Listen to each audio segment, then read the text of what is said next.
अस्सलामुअलैकुम दोस्तों, मेरा नाम है सैयद तौसीफ़ और आप देख रहे हैं unfolding my life. Unfolding my life के मुअज़्ज़ज़ साथियों, आज हम बात करेंगे स्ट्रिंग थ्योरी पे।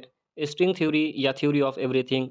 और ये इतना इम्पोर्टेंट टॉपिक इसलिए है कि ये हमारी पूरी दुनिया और यूनिवर्स के वजूद को एक्सप्लेन करने की कोशिश करती है कि ये सब की सब चीज़ें किस एक बेसिक एलिमेंट से मिलकर बनी हुई है। यानी कि अगर हमारी ये दुनिया एक बिल्डिंग है, तो इसका ईंट क्या है, या यूनिवर्स यानी बिल्डिंग स्ट्रक्चर काम कैसे करता है, इनके डायमेंशंस क्या हैं, और ये इंसानों की अब तक की सबसे बड़ी कोशिश है हमारे यूनिवर्स को एक्सप्लेन करने की। दोस्तों, हमारे इस यूनिवर्स को एक्सप्लेन करते हुए आपने अक्सर लोगों के मुंह से डायमेंशन का लफ्ज़ ज़रूर सुना होगा और सोचा होगा कि आखिर ये चीज़ क्या है। एक्चुअली ये हमारे यूनिवर्स में मौजूद एक ऐसा रूल है जो कि बहुत ही कॉम्प्लिकेटेड है, लेकिन हर वक्त काम कर रहा है। और यही रूल हमारे इस यूनिवर्स को संभाले हुए भी है। जिस तरह हम ज़मीन पर वेट को किलो के स्केल में, लिक्विड को लीटर्स में मापते हैं, मगर यूनिवर्स में होने वाले चेंजेस को मेज़र करने के लिए हम डायमेंशन का इस्तेमाल करते हैं। इसलिए इस टॉपिक को समझना इतना आसान नहीं है, लेकिन मैं इसे बहुत ही आसान लफ्ज़ के साथ एक्सप्लेन करने की कोशिश करूँगा कि आप इसको अच्छे तरीके से समझ पाएँ। भरोसा कीजिए कि आप इसको जानने के बाद हमारी इस दुनिया को एक नए तरीके से देखने लगेंगे।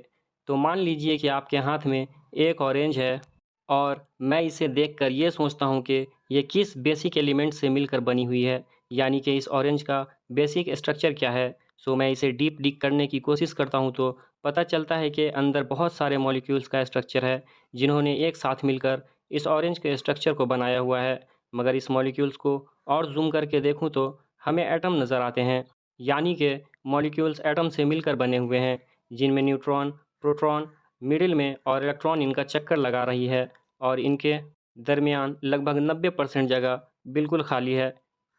आम तौर पर यही हर चीज़ का बेसिक एलिमेंट मानी जाती थी, जिससे यूनिवर्स की हर एक चीज़ बनी है, यानी सिर्फ एटम से। लेकिन दरअसल ये हमारी स्टोरी का एंड नहीं है, क्योंकि जब भी हम इसे आगे देखने की कोशिश करते हैं तो नहीं देख पाते, क्योंकि वो रोशनी जो हमारे आँखों से टकराती है और हम चीज़ों को देखते हैं, यानी कि लाइट के फोटॉन्स, एटम के एक और छोटे हिस्सों को देखने के लिए साइज में बहुत बड़े हैं, और ये रोशनी हमारी आंखों से टकराकर वापस नहीं आ सकती, इसलिए हम इसे देख नहीं सकते। और यही हाल इलेक्ट्रोमैग्नेटिक वेव्स का भी था, लेकिन फिर एक ऐसी इलेक्ट्रोमैग्नेटिक वेव्स को बनाया कि साइज में बहुत छोटे वेवलेंथ की थी, लेकिन इनके अंदर बहुत ज़्यादा एनर्जी थी, जिसे एटम के न्यूक्लियस का स्ट्रक्चर को अपनी जगह से हिला दिया।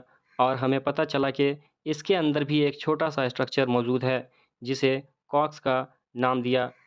और इन्हीं कॉक्स तक हमारी सोच एक लंबे वक्त तक रह गया, क्योंकि हमारे लिए ये इमेजिन करना भी मुश्किल था कि इससे ज़्यादा भी कोई छोटा स्ट्रक्चर यूनिवर्स के अंदर मौजूद हो सकता है, क्योंकि ये इतना छोटा होगा कि इसे इमेजिन करना भी मुश्किल है।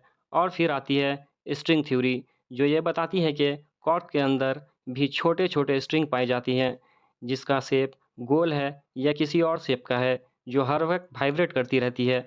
और इन्हीं के वाइब्रेशन और शेप ये डिसाइड करते हैं कि किस चीज़ का वजूद क्या बनेगा। लाइक वो कोई संतरा बनेगा, या कोई आम, या कोई फल, या फर्नीचर, या कोई वेट चीज़, कोई ड्राई चीज़, कोई सॉलिड चीज़, या कोई लिक्विड चीज़, या फिर कोई गैस। यानी इस यूनिवर्स के अंदर का हर एक स्ट्रक्चर या हर एक चीज़ इन्हीं बेसिक स्ट्रिंग से मिलकर बनी है। एग्जाम्पल के लिए, जिस तरह हम गिटार के स्ट्रिंग को वाइब्रेट करके हम डिफरेंट टाइप का म्यूज़िक प्रोड्यूस कर सकते हैं, बिल्कुल इसी तरह से कॉर्ड्स में मौजूद स्ट्रिंग की वाइब्रेशन ये डिसाइड करती है कि वो क्या चीज़ बनेगी। यानी कि अगर इस सब चीज़ों को एक बार फिर आपस में मिलाते जाएँ तो आपके पास एक ऑरेंज बन जाएगा, जो आप हाथ में मौजूद है। और हमारी यूनिवर्स की हर एक चीज़ इन्हीं बेसिक स्ट्रिंग से मिलकर बनी है, जिनका मोटाई थिकनेस एक हेयर से भी अरबों खरबों गुना कम है। यानी कि